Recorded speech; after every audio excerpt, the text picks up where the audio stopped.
Bem-vindo ao podcast Casa Viva, Mensagens para a Vida.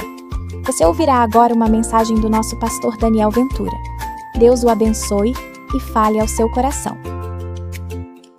Muito bem. Eu queria não só relembrar que tivemos uma celebração linda hoje pela manhã, falando sobre a forma como Deus deseja nos alcançar e nos curar. Se você não teve a oportunidade de estar aqui nesta manhã, você pode acessar o QR Code que será projetado na tela. Através desse QR Code você tem acesso a todas as mensagens ministradas nessa igreja.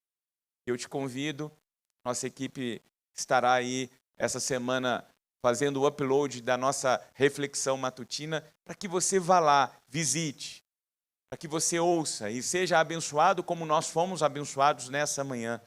Lembrando que há áreas dentro de nós que Deus deseja tocar, que Deus deseja curar. E eu queria juntar exatamente aquilo que falamos hoje pela manhã, juntamente com aquilo que Deus colocou no meu coração para partilhar com vocês nesta noite, e responder à junção tanto da reflexão diurna com a reflexão noturna, com uma pergunta. Uma pergunta que nos coloca diante de uma realidade que nos alcança a todos. Porque nós temos a tendência de experimentarmos na nossa jornada, nessa vida, e olharmos para os momentos que somos alcançados pela graça de Deus e levar o nosso coração a se atentar ao local. Porque há momentos em que Deus nos abençoa por meio de lugares. E nós começamos a olhar para esses lugares e vincular a bênção de Deus sobre as nossas vidas a esses lugares. E a pergunta é, será que a bênção que de fato Deus deseja derramar sobre as nossas vidas é esse lugar? Israel achou que a bênção estava no templo. A multidão que seguiu Cristo Jesus, e assim o fez, e continuou com ele, até que ainda havia pão. E pode ser, e aí o meu desejo é, corrigir isso nos nossos corações para que nós não sejamos tentados a definir a bênção de Deus sobre a vida da Igreja Casa Viva Itaipava a partir desse local. E a minha adição àquilo que falamos hoje pela manhã é um pedido. Que Deus não nos permita confundir aquilo que se passa dentro de nós com o endereço onde nós estamos situados exatamente nesse momento. Que a bênção que Deus deseja derramar sobre a sua vida, sobre a sua história, sobre a sua casa, é maior do que qualquer lugar, é maior do que qualquer circunstância. Porque a bênção que Deus deseja verdadeiramente derramar sobre a sua vida tem nome, e essa bênção se chama Jesus Cristo. E por isso eu queria ler com você um texto que vai servir de base para a gente na reflexão dessa noite. Convido você a acessar o capítulo 6 do Evangelho de João. Eu farei a leitura na Nova Versão Internacional e você que está aí de posse do seu dispositivo eletrônico, seja também através da Bíblia em papel, quero convidar você a acessar o Evangelho de João no capítulo de número 6. Eu vou ler do verso 66 ao 71, o texto vai ser projetado para que você acompanhe a leitura que faço das Sagradas Escrituras. João, capítulo 6, a partir do verso 66. Daquela hora em diante, muitos dos seus discípulos voltaram atrás e deixaram de segui-lo. Jesus perguntou aos 12, vocês também não querem ir? Simão Pedro lhe respondeu, Senhor, para quem iremos? Tu tens as palavras de vida eterna. Nós cremos e sabemos que és o Santo de Deus. Então Jesus respondeu, não fui eu que escolhi vocês 12? Todavia, um de vocês é o diabo. Ele se referia a Judas, filho de Simão Iscariotes, que embora fosse um dos 12, mais tarde haveria de traí-lo. A gente conhece essa história. O capítulo começa cheio, mas à medida em que vamos andando nesse capítulo, nós vamos percebendo um esvaziamento do capítulo. Capítulo 6 abre com uma multidão.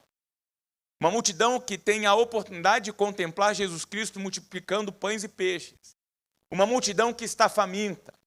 E no meio daquela multidão surge um menino, e ali nós temos a verdadeira autoria do primeiro McFish da história, com 2 pães e 5 peixes, e ali Jesus Cristo faz a multiplicação, e todos comem à vontade, até se fartarem, e o texto diz que ainda sobram 12 cestos. O povo percebe que tem alguma coisa extraordinária ali, a ponto de, inclusive, nutrirem em seus corações o desejo de que Jesus Cristo seja rei. Só que a multidão não entendeu o sinal. A multidão não conseguiu contemplar e perceber o que estava acontecendo ali. Eles queriam pão. Eles não queriam o Senhor do pão.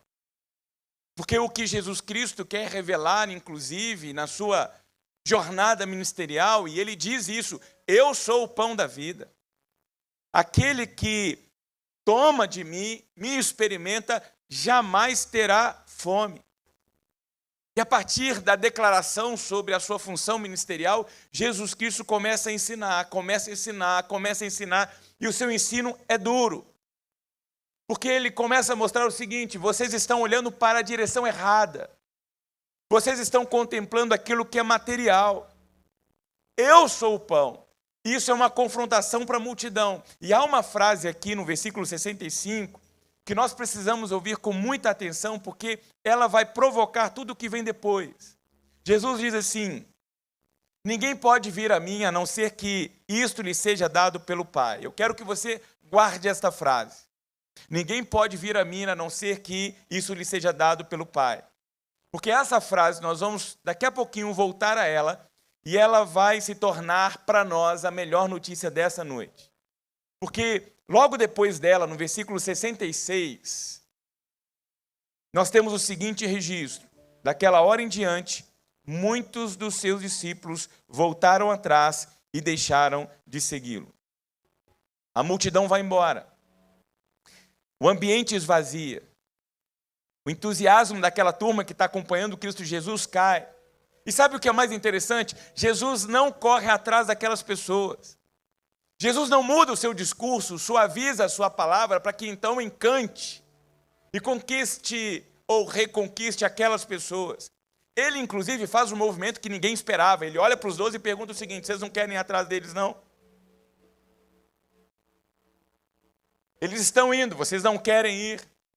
E a primeira lição que a gente tira aqui dessa reflexão para nós, para esse momento que estamos vivendo como igreja, mas especialmente para cada um de nós na nossa jornada pela vida, é esta: sair revela. Agora, ficar não necessariamente garante. Repare no que o verso 66 diz, porque João faz questão de escolher de forma proposital essas palavras. João não diz que simplesmente a multidão foi embora. Ele diz: muitos dos seus discípulos voltaram atrás e deixaram de segui-lo. Não era gente curiosa, que foi lá para ver o que estava acontecendo e voltou para casa. O texto está dizendo que eram pessoas que caminhavam com Jesus. Pessoas que já estavam familiarizadas com seus ensinos. Pessoas que seguiam os seus passos. E qualquer um de nós que estivesse naquela situação, naquela circunstância, olharia para essas pessoas e contabilizaria essas pessoas como um dos nossos. Só que eles saem. Eles deixam de seguir Jesus Cristo. E o que faz com que essas pessoas vão embora não é perseguição. Não há nenhuma ameaça de integridade física deles. Não há nenhum escândalo de liderança. Sabe o que leva essas pessoas a deixar de seguirem a Jesus Cristo? Uma palavra de Jesus. Ora, eles aguentaram a fome no deserto. 42 anos caminhando no deserto. Eles, como vimos hoje pela manhã, caminharam por esse deserto e chegaram a um determinado momento dessa travessia que, sedentos, procuraram água e só encontraram águas amargas. Um povo que aguenta toda essa travessia, que aguenta as intempéries da vida, as contingências dessa realidade que nos cerca, não foram capazes de aguentar a palavra de Cristo Jesus. Por quê? Porque a palavra de Cristo Jesus confrontou. tocou alguma área oculta no coração daqueles ouvintes. E aqui eu preciso mostrar para você o outro lado dessa mesma verdade que está exatamente no final do capítulo. Pedro vai fazer uma das confissões mais lindas aqui no capítulo 6 de João. E era um momento muito perfeito para Jesus Cristo olhar para eles e elogiar. Só que Jesus responde no verso 70 o seguinte: não fui eu que escolhi vocês 12? E aí ele vai falar algo que é extremamente desconfortável, porque ele diz assim: todavia, um de vocês é um diabo. Nós conhecemos a história. Nós já tivemos o spoiler dessa história. O verso 71 traz quem é aquele que agiria como um diabo dentre os discípulos: Judas. Agora preste atenção no que Jesus diz e preste atenção naquilo que Jesus não diz. Porque Judas está entre os 12. Judas recebe privilégios. Judas recebe cargo, proximidade. Agora, olha que interessante isso. O fato de Judas ser um dos 12, o fato de Judas ter a oportunidade de caminhar junto com Jesus, não necessariamente fez de Judas uma pessoa alcançada pela salvação. E eu preciso deixar isso muito claro. João não está dizendo que Judas foi salvo e perdeu a salvação. O que João está dizendo é: Judas andou próximo de Jesus e ainda assim, andando próximo de Jesus, não creu em Jesus. E eu quero juntar as duas coisas aqui. Porque muitos saíram, nós acabamos de ler no verso 66. Agora preste atenção nisso. A saída, ela simplesmente revelou o que havia dentro deles. A saída simplesmente revelou o que havia dentro deles. Judas, do outro lado da moeda, ele fica. E Judas ouve a confissão de Pedro. Judas está ali próximo, no nível de intimidade. E olha que interessante, o fato de Judas ficar, não criou nele o que não havia nele. O fato de Judas caminhar com os 12 não criou nele aquilo que não havia nele. Os que saíram, a saída revelou o que não havia. A permanência de Judas não necessariamente criou nele o que não havia dentro dele. Ir embora revela. Agora, permanecer não necessariamente garante. Por que eu estou dizendo isso? Porque estar perto de Jesus, postar versículos sobre Jesus, saber sobre Jesus, não necessariamente significa pertencer a Jesus. Isso traz para nós a necessidade de uma autorreflexão. Para que nós consigamos olhar para nós mesmos e responder a partir das nossas intenções e das nossas motivações internas, por que eu caminho ao lado de Jesus? Por que que eu me denomino uma pessoa de Jesus? E você sabe que nós somos um país hegemonicamente cristão. 50% do nosso país se diz católico. 31% do nosso país se diz evangélico. 81% da população brasileira se diz cristã. E o que isso significa? Não necessariamente nada. Esse dia para nós tem um valor muito especial como igreja. É o primeiro dia nosso reunidos nesse lugar. E esse lugar, e eu quero bater nessa tecla novamente, tem uma função. E a função desse prédio é muito boa. Esse prédio, a partir de agora, nos acolhe. Esse prédio, a partir de agora, permite com que possamos acolher pessoas de forma mais confortável. Esse prédio vai nos ajudar a cuidar melhor das nossas crianças. Nós estávamos com um problema sério no nosso antigo prédio. Nós temos mais de 100 crianças.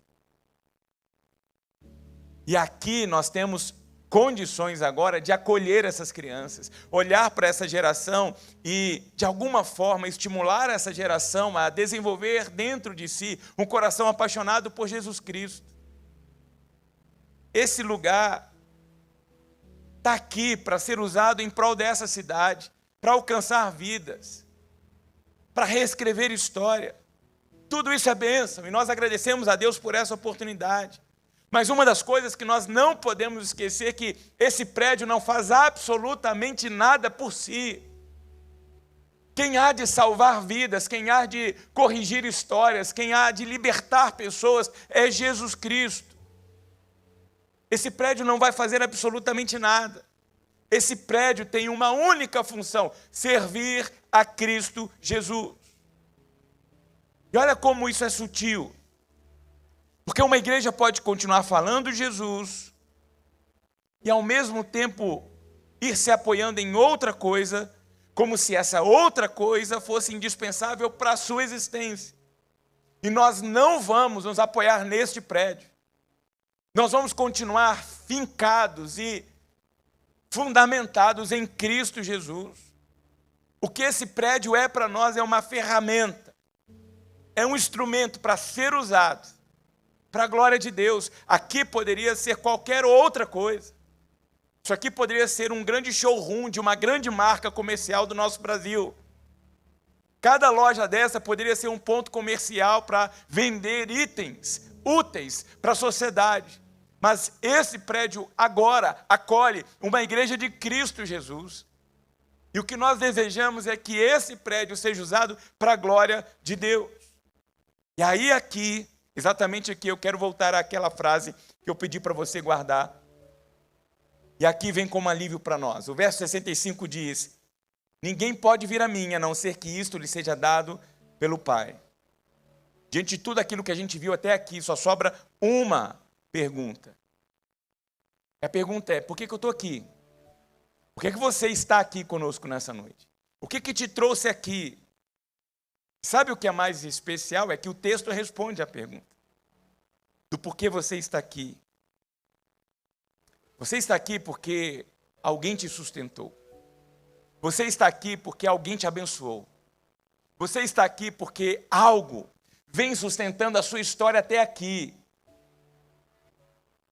E a palavra de Deus dá nome a isso. São as misericórdias do Senhor, é o bom cuidado do Senhor, é o bom favor do Senhor. O que nos trouxe aqui não foi força de vontade. O que nos trouxe aqui não foi a nossa disciplina. O que nos trouxe aqui não foi a nossa constância. Foi o Pai que te concedeu a oportunidade de conhecer a Ele na pessoa de Cristo Jesus. É Ele quem te sustenta, é Ele quem te abençoa, é Ele quem renova a cada manhã o fôlego da vida. As misericórdias do Senhor a cada manhã, elas se renovam sobre a nossa vida. É por Ele, para Ele, que nós estamos aqui, chegamos aqui, sairemos daqui, continuaremos vivendo a nossa vida a partir daqui. Você não é fruto do acaso. Você é obra-prima da mão de Deus. Você é um filho amado de Deus. Você é uma filha amada de Deus. Deus tem um propósito extraordinário para você. Descubra isso. Viva isso. Não transforme os seus dias numa rotina. Transforme os seus dias num propósito. Para que a cada manhã, quando você se levantar, você, de posse desse propósito, faça a sua vida ter sentido, ter significado. E sabe o que é mais interessante? Eu tenho aprendido isso. É que o que vale de fato na vida, o que dá sentido à nossa história, à nossa jornada, não tem a ver com as coisas, não tem a ver com as posses. O que dá sentido para a nossa vida, a gente não pega, a gente não compra. Tem pessoas que usam recursos financeiros para dar uma festa e tentar maquiar, por meio dessa festa, uma agonia dentro dos seus corações, para fivelar no seu rosto um sorriso. Sabe para quê? Para tirar uma foto, postar no Instagram e ganhar views. Mas nenhuma festa é capaz de gerar dentro da gente uma alegria incondicional, uma paz que é capaz de exceder o entendimento, porque nos coloca de pé, a despeito daquilo que está do nosso lado em ruínas. Só Jesus pode fazer isso. E o capítulo não para aqui. Se alguém ouviu a palavra de Jesus ao dizer, ninguém pode vir, e pensou, será que existe esperança para mim? Porque eu tenho uma história, e a minha história é marcada por cada situação. Será que de fato há esperança ainda para mim? Olha o que diz o verso 37, palavras de Jesus. Todo aquele que o Pai me der virá a mim, e eu jamais rejeitarei aquele que vier a mim. E no verso 39 ele diz, e esta é a vontade daquele que me enviou, que eu não perca nenhum dos que ele me deu, mas o ressuscite no último dia. Esse mesmo Jesus disse, vinde a mim todos vós que estáis cansados e oprimidos. Esse mesmo Jesus está dizendo aqui, eis que eu sou a porta. E essa porta está aberta. E quem entra não é solto depois, no sentido de estar abandonado. A sua força não está na sua esperança. A sua força está na fidelidade de Deus que segura você. É a mão de Deus que está te segurando. É a mão de Deus que está te abençoando. É a mão de Deus que trouxe até aqui. E nós, como igreja, entendemos isso. E a nossa razão, a missão de estarmos aqui é pregarmos sobre isso. E a última lição que a gente tira desse texto para nós é esta. Porque só Ele tem as palavras de vida eterna. Lembra do que Jesus fez assim que aqueles que o seguiam se afastaram?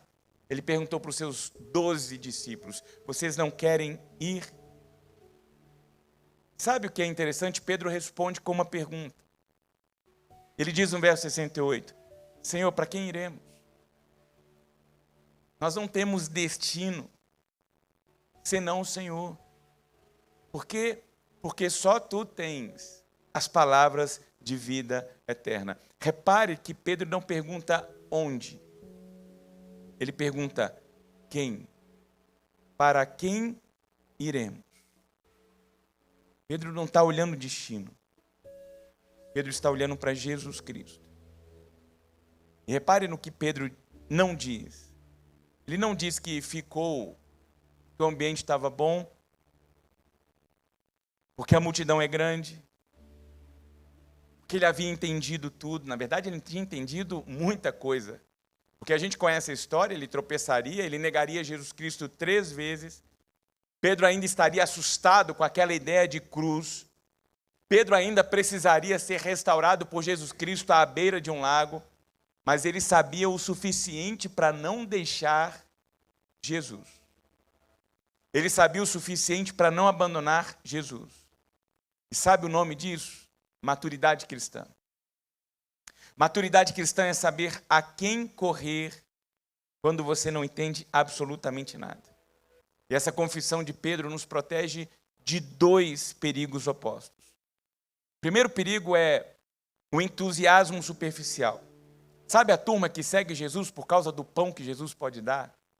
Sabe a turma que segue Jesus por conta das bênçãos que Jesus pode dar?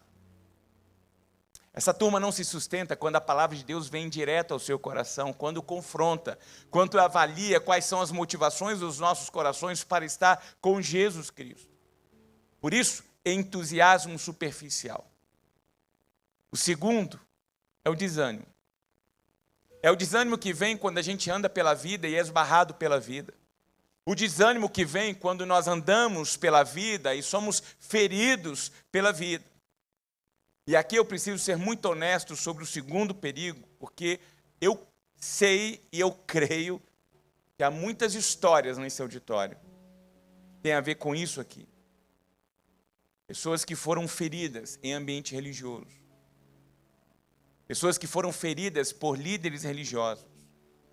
Pessoas que estão decepcionadas por pessoas que se chamam irmãos, que se chamam irmãs.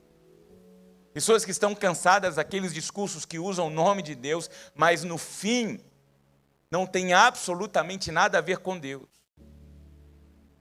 Eu tenho recebido constantemente pessoas para conversar, feridas, machucadas, dizendo: pastor, eu não aguento mais. E se essa é a sua história, eu não estou aqui para diminuir a sua dor. E eu não vou pedir para que você finja que nada aconteceu. Porque eu conheço muitas dessas histórias. Mas eu preciso dizer para você um outro caminho. Jesus continua confiável. Jesus Cristo continua à sua disposição. Mesmo quando quem falou em nome dele não foi confiável para você. Porque, olhe de novo no que Pedro diz. Ele não diz que a religião tem as palavras da vida eterna. Ele não diz que o líder, apóstolo, bispo, reverendo, presbítero tem a palavra de vida eterna. Por quê? Porque nenhum de nós, líderes religiosos, temos essa palavra. Nenhum prédio tem essa palavra. Nenhuma placa institucional, seja a igreja que for, tem essa palavra. Ele diz: tu tens as palavras de vida eterna, a única pessoa autorizada de projetar sobre nós razão para viver e a certeza de que quando nós fecharmos os olhos aqui, o abriremos na presença de Deus, é Jesus Cristo. É por isso que essa igreja ela se constrói em Cristo. Essa igreja não se constrói na personalidade de ninguém. Aqui não é a igreja do pastor fulano de tal, ministério do pastor fulano de tal. Nós não nos apoiamos no ministério de música da nossa igreja e nós não vamos nos apoiar na estrutura desse prédio. Esse prédio, eu vou repetir, está aqui para nos ajudar a servir melhor a nossa cidade. Esse prédio está aqui para que, de alguma forma, o nome de Deus seja glorificado nesse local. E se algum dia esse prédio competir com Cristo Jesus nas nossas vidas, Deus nos livre desse maldito presente. Porque esse prédio está aqui para servir ao Rei dos Reis, Senhor dos Senhores. Esse prédio está aqui para nos ajudar a olhar para o dia de amanhã com esperança. Que a resposta para a nossa cidade, a resposta para o nosso estado, a resposta para o nosso país não é partido político. Não está em homem, mulher alguma. A resposta é Jesus Cristo. Só Ele pode nos dar paz. Só Ele é capaz de nos dar esperança. Só Ele é capaz de nos dar poder, forças e condições de olhar para a vida, encarar a vida com uma certeza. Com Ele nós somos mais do que vencedores. Você é em Jesus um vitorioso. Você é em Jesus uma vitoriosa. Creia nisso. Ele é o pão que mata a fome da nossa alma. E você sabe do que eu estou falando. Nós somos privilegiados de morar onde moramos. Nós estamos num corredor gastronômico. Você pode escolher a comida que você quiser comer nessa cidade.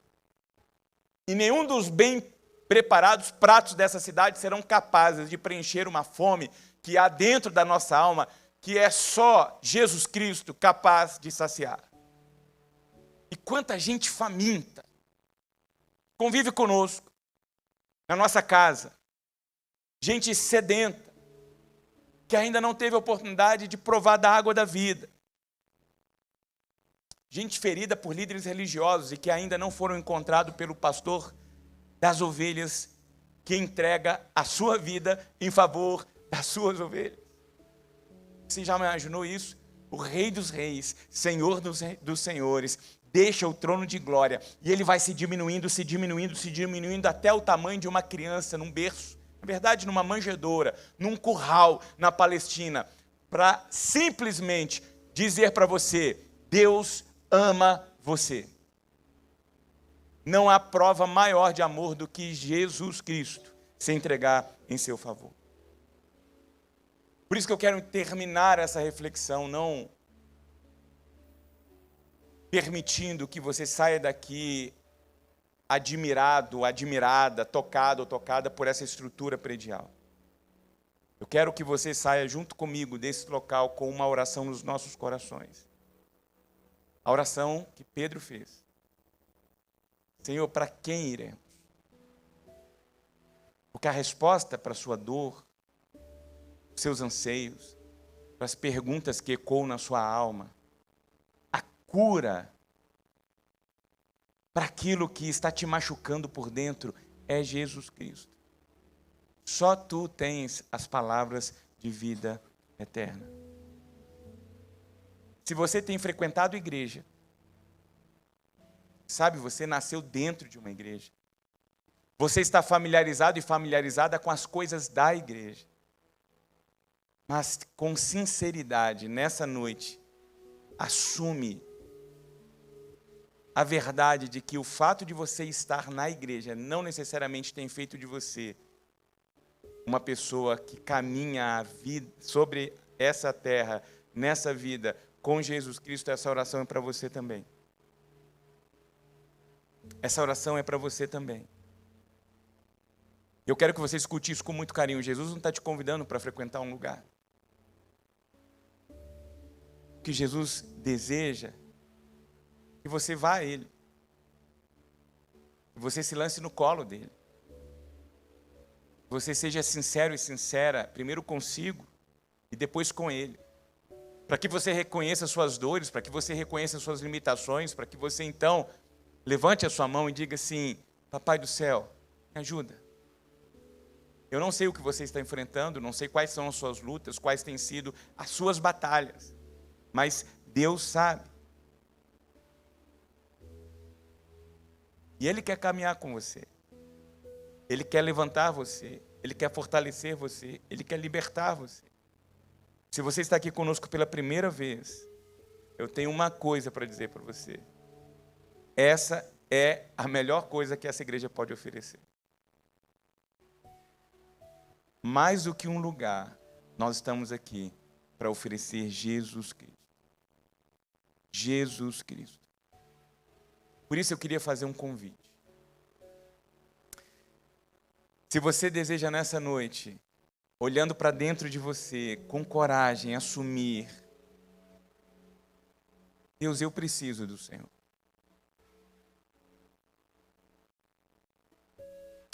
Eu não tenho mais para quem ir. Eu já tentei. Tenho tentado com as minhas próprias forças. Tenho tentado com os meus próprios recursos. E não está dando certo. Eu sei o que se passa dentro de mim. Eu descubro que todas as vezes que eu olho para dentro de mim, continua vazio, continua dolorido. O que eu desejo nessa noite é ser alcançado pela paz, pela alegria, pela cura, pelo cuidado, pelo amor, que só o Senhor pode dar. Eu quero convidar você, aí onde você se encontra, a fechar os seus olhos e abrir o seu coração diante de Deus. Esse é um momento seu. Eu quero que você tenha a oportunidade de responder a Deus aquilo que Deus falou com você.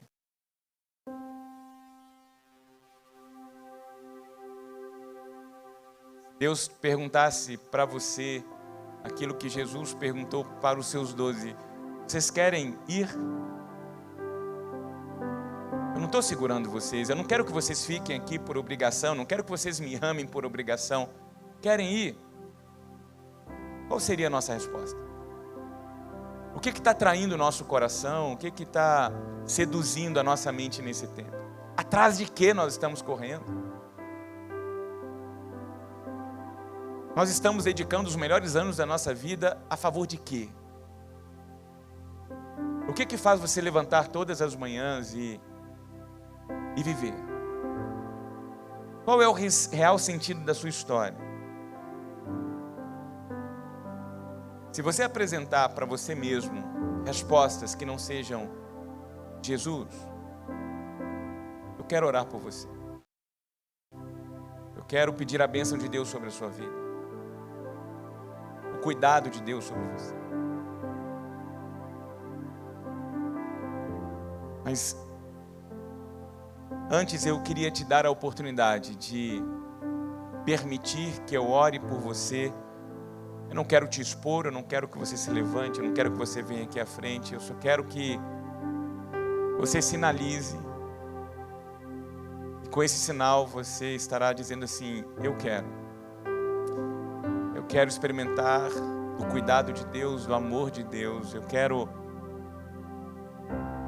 sair daqui sustentado e sustentada pela boa mão do Senhor, para que Ele dê real sentido para a minha vida, porque para quem eu irei? E eu descobri que nessa noite não há outro lugar para eu me direcionar, senão para aquele que tem as palavras de vida eterna. Se esse é o desejo do seu coração, quero que você simplesmente sinalize com a sua mão para que eu ore por você. Se você deseja isso, Deus te abençoe. Deus abençoe. Mais alguém? Deus abençoe. Pode abaixar sua mão. Deus abençoe.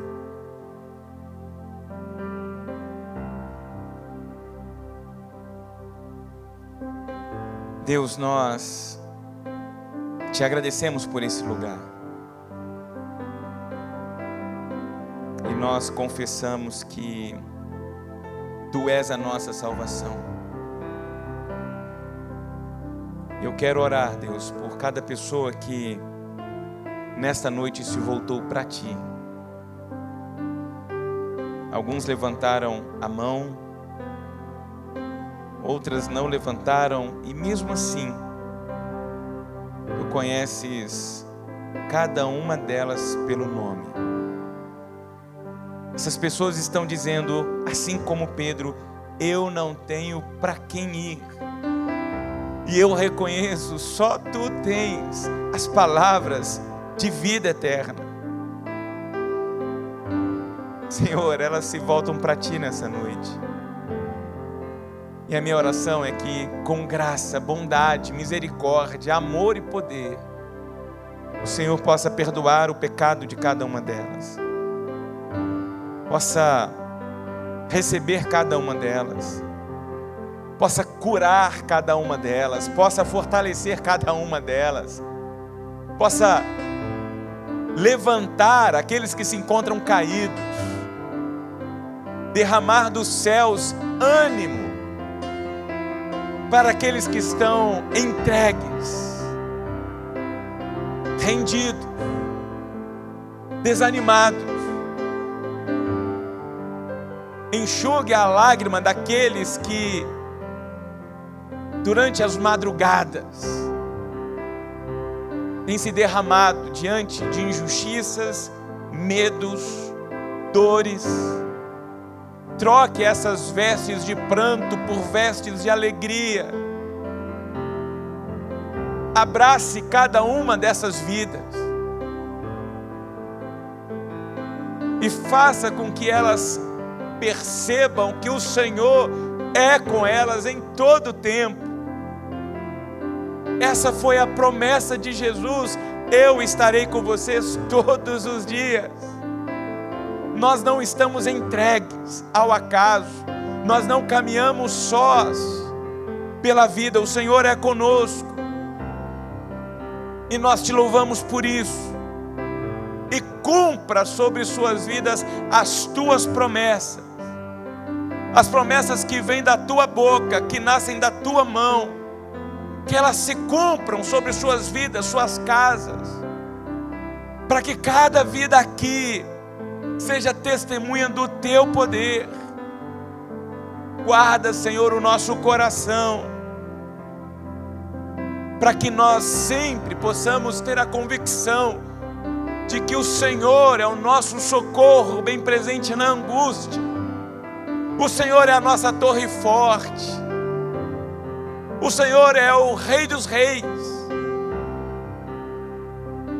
O Senhor é o nosso refúgio e fortaleza. Leva-nos, ó Deus, para esta semana testificarmos e testemunharmos da Tua bondade sobre as nossas vidas. E como igreja, nós agradecemos a oportunidade, mais uma vez, nós agradecemos a oportunidade que o Senhor nos dá de reunirmos neste local. Que este local seja usado para a glória do Senhor. Que pessoas, vidas e histórias lá adiante possam olhar para esse local e não se referirem a esse local por sua estrutura, mas pelo poder do Senhor manifestado aqui. E possam dizer: foi lá, eu fui abraçado por Deus, foi lá, eu fui cuidado por Deus, foi lá, que eu fui curado pelo Senhor, foi lá, que o meu casamento viveu um momento de transformação, de renovação, de cura. Foi lá que o meu filho, minha filha, se rendeu aos pés de Jesus Cristo. Foi lá que eu contemplei a glória do Senhor. Esse é o desejo do nosso coração. E todas as vezes que nós estivermos neste local e formos confrontados com a Tua palavra, guarda-nos em Cristo Jesus. Nós não queremos fugir.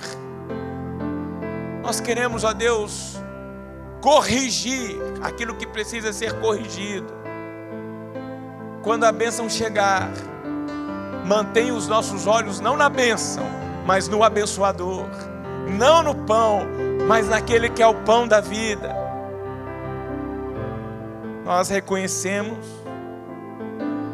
esta noite que estar de pé não é mérito nosso, é bondade do Senhor. E obrigado porque o Senhor nos trouxe até aqui. Obrigado porque o Senhor nos sustentou até aqui. E humildemente nós confessamos o que Pedro confessou: não temos para quem ir, senão ao Senhor. E nós te damos glórias por isso, porque o Senhor é o único Deus. E o Senhor abre os seus braços de graça e diz a cada um de nós: venham, venham como vocês estão, e encontrem em mim favor, alegria, paz. Nós cremos e nós nos rendemos. E essas vidas que levantaram suas mãos, que o Senhor segure essas mãos e caminhe com essas vidas todos os dias, e que essas vidas sejam alcançadas por Tua fidelidade, por Tua graça. É a nossa oração, em nome de Jesus. Amém e amém.